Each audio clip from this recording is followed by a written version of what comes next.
in the face of total nuclear annihilation, would you save the brilliant engineer who could rebuild society, or the poet who could inspire hope in the darkest times? Most people would pick the practical skills every time, right? But what if that choice dooms humanity to a soulless existence? That's the provocative question at the heart of Asterisk, After the Dark Asterisk, also known as Asterisk the Philosopher's Asterisk, a movie that flips our assumptions about survival on their head and forces us to rethink what truly makes life worth living. If that intrigues you and you're ready for a deep dive into one of cinema's most underrated philosophical thrillers, stick around because we're breaking it all down today. And hey, if you enjoy thoughtful movie analyses like this, do me a favor, smash that like button right now and hit subscribe so you don't miss out on more breakdowns that challenge the way you see the world. Alright, let's get into it. First off, why does this movie matter in 2026? We're living in an era where AI, climate crises, and global tensions make apocalyptic scenarios feel less like fiction and more like tomorrow's headlines. Asterisk After the Dark Asterisk isn't just a thriller, it's a mirror reflecting our own biases about who's valuable in a crisis. Directed by John Huddles, it stars Sophie Lowe as the sharp-witted Petra, Reese Wakefield as her laid-back boyfriend James Im,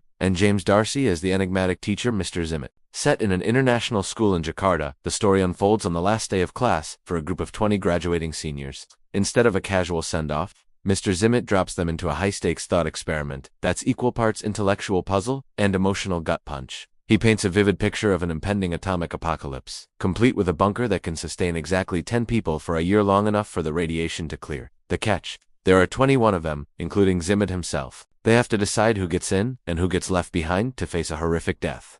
This setup isn't random. It's designed to probe the cause and effect of human decision-making under pressure. Zimmet hands out cards assigning each student a hypothetical profession or skill set, turning them into archetypes for survival evaluation.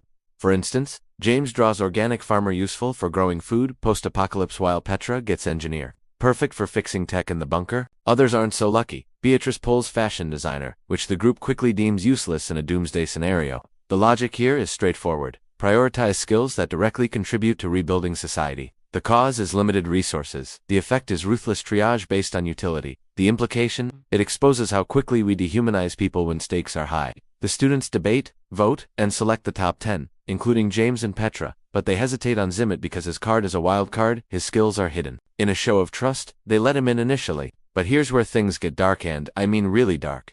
Once the rejected students are out, Zimmet doesn't just let them wander off in the simulation, he executes them with a gun, arguing it's more merciful than letting them suffer slow radiation poisoning. The survivors bolt into the bunker, slamming the door on Zimmet in panic. They hunker down for the year, rationing supplies, forming bonds, and planning for the future. Then, the big reveal. As the year ends and they try to exit, the door won't budge without a code. Zimmet, left outside, had been holding up a sign revealing he alone knew it. Trapped, with air and food dwindling, the group faces a horrifying end. They opt for collective suicide rather than starve. Boom, simulation over. The class is stunned, realizing their logical choices led to total failure. This is one of those aha moments that might make you rewind. It shows how overlooking a single variable, like Zimmet's hidden value, can unravel everything. In real life, think about how we undervalue wildcard elements like creativity or ethics in crisis planning. Not satisfied, Zimmet resets the exercise for round 2, but with a twist. Now, each card has an additional detail that complicates things.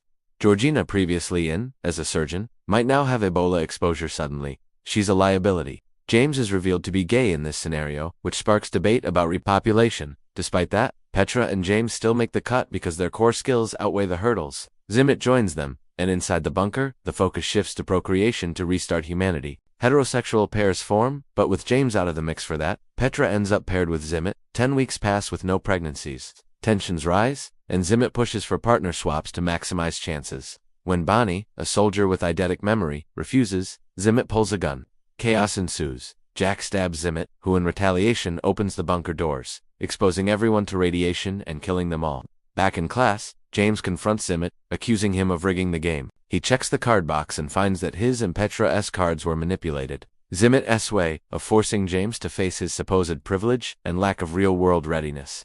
But James smells something personal here, and honestly, as a viewer, you start questioning Zimmet's true motives. This second round highlights a key implication. Survival isn't just about skills, it's about human dynamics. The cause is enforced procreation rules. The effect is fractured alliances and violence. The implication is that in a confined space, ethical dilemmas can turn deadly faster than any external threat. It's a nod to real-world issues like forced reproduction in dystopian societies, or even modern debates on population control. The film doesn't shy away from the discomfort, making you ponder if logical decisions strip away our humanity. Petra, the class standout, isn't done yet. She demands a third round, but this time, she calls the shots. Trusting her instincts, she selects an unconventional group, the opera singer for morale, the poet for inspiration, even potential risks like those with non-technical backgrounds. This infuriates Zimmet, who sees it as naive. Petra even opts out herself, but her friend Chips swaps places to save her. They lock out Zimmet, and since Bonnie remembers the exit code from before thanks to her eidetic memory, they don't need him. In this simulation, the year inside is transformative. Creativity flourishes. Relationships deepen without the pressure of rigid utility. Art, music, and poetry fill the days, turning survival into living. When they emerge, they discover the bombs never fell. It was a false alarm. But without technical experts, Zimmet narrates in voiceover that they'd die anyway from lack of survival know-how. Petra counters. They'd live fully in the time they have, embracing life over mere existence.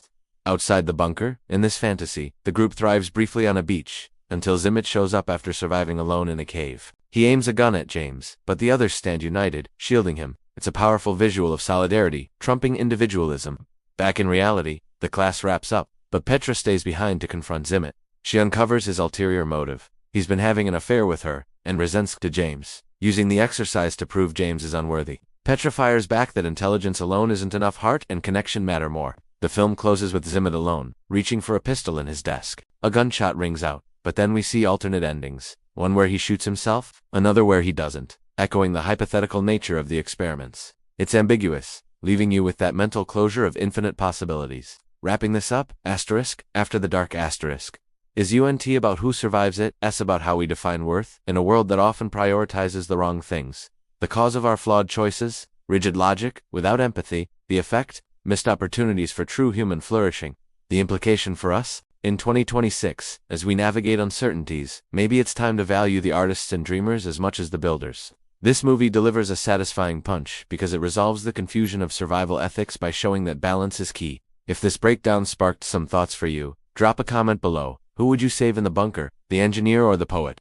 And if you found value here, share this video with a friend who loves deep dives. Thanks for spending your time with me. It's been real.